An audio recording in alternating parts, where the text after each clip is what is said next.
নমস্কার, সবাইকে জানাই শুভ দীপাবলির অনেক অনেক শুভেচ্ছা। তো সন্ধেবেলা মোমবাতি জ্বালানোর জন্য বিকেলবেলায় মা আর আমি আগে থেকে মোমবাতিগুলো সুন্দর করে ছাদে সাজিয়ে দিয়েছি, যাতে মোমবাতি জ্বালানোর সময় খুব একটা দেরি না হয়, খুব তাড়াতাড়ি হয়ে যায় সেই জন্য।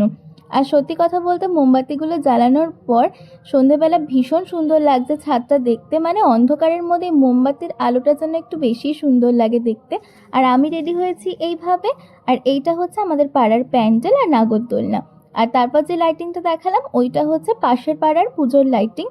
ভীষণ সুন্দর লাগছে আমাদের ছাদ থেকে সমস্ত লাইটিংগুলো দেখতে।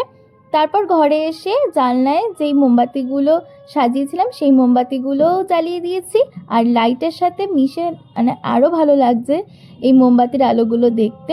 আর তারপরে কিছু প্রদীপও জ্বালিয়েছি। আর এই ফার্স্ট টাইম আমি ওয়াটার ক্যান্ডেল বানিয়েছি। আর ওয়াটার ক্যান্ডেলের ভিডিও কিন্তু খুব তাড়াতাড়ি আসছে। আর তোমাদের এই ভিডিওটা ভালো লাগলে একটা লাইক করে দিও। টাটা।